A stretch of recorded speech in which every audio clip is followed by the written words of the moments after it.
Hello! നമസ്കാരം. എന്നാണ് വിശേഷങ്ങളൊക്കെ? ഞാൻ ഈ ബുക്ക് കൈപ്പിടിച്ചുകൊണ്ടിരിക്കുമ്പോൾ നിങ്ങൾ വിചാരിക്കും ഞാൻ ഭയങ്കര വായനക്കാരിയാണെന്നല്ലേ? സത്യത്തിൽ ഞാൻ ബുക്ക് വായിക്കുന്ന ഒരാളൊന്നല്ല. എനിക്ക് റീഡിംഗ് ഹാബിറ്റ് എന്നുള്ളതിന്റെ 7 അയലക്കത്തോടെ പോയിട്ടേ ഇല്ല. ഇത് ഫുള്ള് നമ്മുടെ ചക്കുവിന്റെ ബുക്സ് ആണ് കേട്ടോ. ഞാനത് തുറന്നു പോലും നോക്കാറില്ല. പിന്നെ ഞാൻ എന്തിനാ ഇവിടെ ബുക്കിന്റെ കാര്യം പറയുന്നത് അല്ലേ?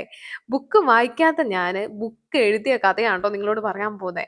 അപ്പൊ ഇതാണ് ഞാൻ എഴുതിയ പുസ്തകം. ഇത് നമ്മുടെ ചാച്ചന്റെ അമ്മായിയുടെയും ജീവചരിത്രമാണ്. 1, 2 ഒന്നല്ല 103 വർഷത്തെ കഥയാണ് ട്ടോ ഇത്. മഹാസംഭവമായിരുന്നു. ഞാൻ പറയാം. അതായത് 2024 ഞാൻ ചെയ്ത 2 കാര്യങ്ങളാണ്. ഒന്ന് എന്റെ കുഞ്ഞാവ, എന്റെ കുണുക്കു. പിന്നെ ഞാൻ ചെയ്ത നല്ലൊരു കാര്യമാണ് ഈ പുസ്തകത്തിന്റെ പ്രകാശനം. ഞങ്ങളുടെ രണ്ടുപേരുടെയും വിവാഹത്തിന് ശേഷം ചക്കുനോട് ഞാൻ ചോദിച്ചു, എന്തെങ്കിലും ആഗ്രഹങ്ങളുണ്ടോ ഞാനായിട്ട് സാധിച്ചു തരേണ്ടത്? എന്നോട് ആദ്യം പറഞ്ഞൊരു കാര്യമാണ്, നമ്മുടെ ചാച്ചന്റെ ഒരു ജീവചരിത്രം എഴുതിയാൽ കൊള്ളാമെന്നുണ്ട്. നിനക്കതൊന്ന് എന്നെ ഹെൽപ്പ് ചെയ്യാൻ പറ്റുമോ എന്നുള്ളത്.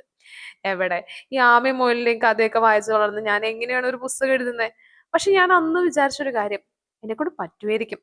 ചക്കുവിന്റെ ഒരു ആഗ്രഹമല്ലേ, അതൊന്ന് സാധിച്ചു കൊടുത്തേക്കാം. അങ്ങനെ ഒരു ആഗ്രഹത്തിന്റെ പുറത്ത് ഞാൻ തുനിഞ്ഞിറങ്ങിയ ഒരു കഥയായിരുന്നു അത്. 2022 ഞങ്ങളുടെ വിവാഹം. വിവാഹം കഴിഞ്ഞ് ഒരു 2, 3 മാസത്തിന് ശേഷം സത്യം പറഞ്ഞിട്ടുണ്ടെങ്കിൽ ഞാൻ അതിന്റെ വർക്ക് സ്റ്റാർട്ട് ചെയ്തെന്നുള്ളതാണ്.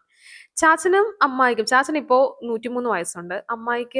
അമ്മായിയും ചാച്ചനും തമ്മില് 2, 3, 4 വയസ്സിന്റെ ഡിഫറൻസ് ഉണ്ട്. അമ്മായിക്ക് ഇപ്പോ ഒരു 99 വയസ്സുണ്ട്. ഇവരുടെ വിവാഹം കഴിഞ്ഞിട്ട് ഇപ്പൊ ഒരു 81 വർഷങ്ങള് പിന്നിട്ടു.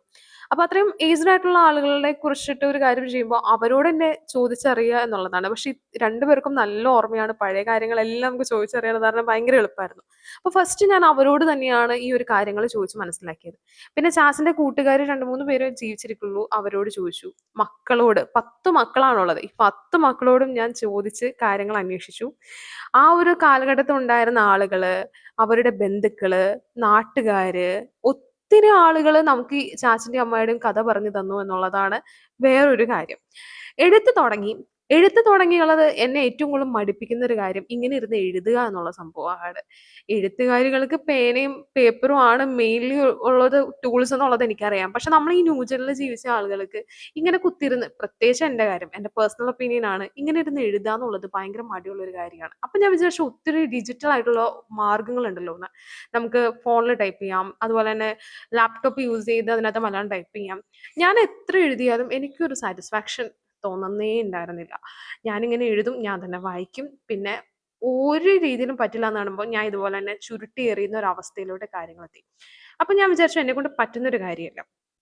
പിന്നെ നമ്മളൊരു കാര്യം തുനിഞ്ഞിറങ്ങിക്കഴിഞ്ഞാൽ അത് നേടിയെടുത്തേ അടങ്ങാൻ പാടുള്ളൂ. മാർഗദർശി എന്നുള്ള ഒരു പേരിലാണ് നമ്മൾ ഈ ബുക്ക് ഇറക്കിയിരിക്കുന്നത്. ഇത് നമ്മുടെ ചക്കുവിന്റെ സജഷൻ തന്നെയായിരുന്നു. എന്തുകൊണ്ടും ഈ ഒരു പുസ്തകത്തിന് ഇത് ആപ്റ്റാന്ന് തോന്നി. ഇങ്ങനെയായിരുന്നു ഇതിന്റെ പ്രകാശനം. നമ്മുടെ കാപ്പിപ്പൊടി അച്ഛനായിരുന്നു കേട്ടോ ഈ ബുക്ക് പ്രകാശനം ചെയ്തത്. ഇതാണ് നമ്മുടെ മാർഗദർശി എന്ന് പറയുന്ന ബുക്ക്. ഇതാണ് നമ്മുടെ ചാച്ചനും അമ്മായും ട്ടോ. അപ്പോൾ ഇവരുടെ രണ്ടുപേരുടെയും ജീവിതത്തിൽ നടന്ന ഒരുപാട് കാര്യങ്ങളാണ് ഇതിനകത്ത് ഉള്ളടക്കം എന്ന് പറയുന്നത്. ഈ ഒരു ബുക്ക് എഴുതിയത് സത്യം പറഞ്ഞാൽ എൻ്റെ ഒരു വലിയ നിയോഗമായിട്ടാണ് ഞാൻ കരുതിയിരുന്നത്. കാരണം എറണാകുളത്ത് ജീവിച്ച ഒരാള് ഇടുക്കിക്ക് കല്യാണം കഴിക്കുന്നു. അവരുടെ കൊച്ചുമോന്റെ വൈഫായിട്ട് അവിടെ ചെല്ലുന്നു. ശേഷം ഒരു 103 വർഷത്തെ കഥ പഠിച്ചത് എഴുതുന്നു എന്നുള്ളത് എന്നെ സംബന്ധിച്ചിടത്തോളം വലിയൊരു കാര്യമാണ്. 1700 കാലഘട്ടത്തില് തൊട്ടുള്ള കഥയാണ് ഈ ബുക്കിൽ പറയുന്നത്. അതായത് ചാച്ചന്റെ 2 തലമുറ മുന്നില് പൗവത്ത് കുടുംബം എന്തായിരുന്നു, എങ്ങനെയാണ് രൂപപ്പെട്ടത് എന്നുള്ള തുടങ്ങിയുള്ള കഥകളുണ്ട്. ഓരോന്നിനും ഡിനോട്ട് ചെയ്യുന്ന ചെറിയ ചെറിയ ഇതുപോലെ വരകളും ഇതിനകത്ത് ആഡ് ചെയ്തിട്ടുണ്ട്. ഇത് നമ്മുടെ ചാച്ചന്റെയും അമ്മയുടെയും മാരേജ് സർട്ടിഫിക്കറ്റ് ആണ് കേട്ടോ. എത്ര വർഷം മുമ്പുള്ളതാന്ന് ഞാൻ പറയാം. 81 വർഷം മുൻപുള്ള മാരേജ് സർട്ടിഫിക്കറ്റ്. ഇപ്പൊ ന്യൂജൻ രീതിയിൽ അത് പ്രിന്റ് എടുത്തപ്പോൾ ഈ ഒരു സെറ്റപ്പിലായി. അപ്പൊ ഇതെല്ലാം നമ്മൾ കളക്ട് ചെയ്ത് വിത്ത് പ്രൂഫ്, ഡേറ്റ് എല്ലാം ഇതിനകത്ത് ഇൻക്ലൂഡഡ് ആണ്. ചാച്ചന്റെ ഓരോ കാര്യങ്ങളും വ്യക്തമായി ഇതിനകത്ത് പറഞ്ഞിട്ടുണ്ട്. 2 തലമുറകൾ, അതിക്ക് ശേഷം ചാച്ചന്റെ ചെറുപ്പകാലം, രാഷ്ട്രീയ ജീവിതം, സ്വാതന്ത്ര്യ സമരം, അതിനുശേഷം കൃഷി, കൃഷിയിലേക്ക് ഇറങ്ങിയ രീതികള്, കൃഷിയിൽ കൂടുതൽ മെച്ചപ്പെടാനായിട്ട് ഹൈ റേഞ്ചിലേക്കുള്ള കുടിയേറി പാർക്കല്, അവിടെ ഏറുമാടം കിട്ടി താമസിക്കല്, അതിനിടയിലുള്ള വിവാഹം, 10 മക്കള്, അങ്ങനെ പിന്നെ പൊതുപ്രവർത്തനങ്ങള്, സാമൂഹ്യ പ്രവർത്തനങ്ങള്, ആ നാടിന് വേണ്ടി ചെയ്തേക്കുന്ന ഒരുപാട് കാര്യങ്ങൾ, അങ്ങനെ എല്ലാം കൂടി ഇൻക്ലൂഡഡ് ആയ ഒരു നല്ലൊരു പുസ്തകം. അവസാനം ചാച്ചനും അമ്മായും ഇങ്ങനെ ഒരു വടിയൊക്കെ കുത്തിപ്പിടിച്ച് നടന്നു വന്നുകൊണ്ടിരിക്കുന്ന ഒരു കാര്യം. അപ്പൊ ഈ ഒരു ബുക്ക് എഴുതിയിട്ട് ഇതിന്റെ ഫസ്റ്റ് പ്രിന്റ് ഞാൻ ചാച്ചന് കൊണ്ട് കൊടുക്കുമ്പോൾ ചാച്ചൻ സത്യം പറഞ്ഞാൽ ഭയങ്കര ഇമോഷണൽ ആയിരുന്നു. ചാച്ചന്റെ കണ്ണ് നിറയുന്നത് എനിക്ക് കാണായിരുന്നു. നമ്മളൊക്കെ ജീവിച്ചിരിക്കുന്നതിലുള്ളതിന് എന്തെങ്കിലും ഒരു തെളിവ് വേണ്ടേന്നൊക്കെ തോന്നിയത് എനിക്ക് സത്യം പറഞ്ഞാ ആ ഒരു മൊമെന്റിലാണ് കേട്ടോ. ഒത്തിരി സ്ട്രഗിൾ ചെയ്തൊരു സമയമായിരുന്നു. ഞാൻ പ്രഗ്നന്റ് ആയിരിക്കുമ്പോഴാണ് ഈ ഒരു ബുക്കിന്റെ പ്രകാശനം നടക്കുന്നത്. ആ ഒരു ടൈമില് വൊമിറ്റിങ്ങും വെച്ച് ഇടുക്കിയിലേക്ക് ട്രാവൽ ചെയ്യലൊക്കെ എന്നെ സംബന്ധിച്ചിടത്തോളം ഭയങ്കര പാടുള്ള ഒരു സമയത്ത് നമ്മളിത് ഭയങ്കര സെലിബ്രേറ്റ് ചെയ്തൊരു സംഭവമാണ്. അന്ന് എല്ലാവർക്കും കൊടുത്ത മൊമെന്റും ആണ് ട്ടോ ഇത്. ചാച്ചനോടും അമ്മയോടിനോടുള്ള കടപ്പാട് ഒരിക്കലും തീരില്ല. ഒരുപാട് സ്നേഹത്തോടെ ഈ ഒരു പുസ്തകത്തിന്റെ കഥ അവർക്കായി സമർപ്പിക്കുകയാണ്.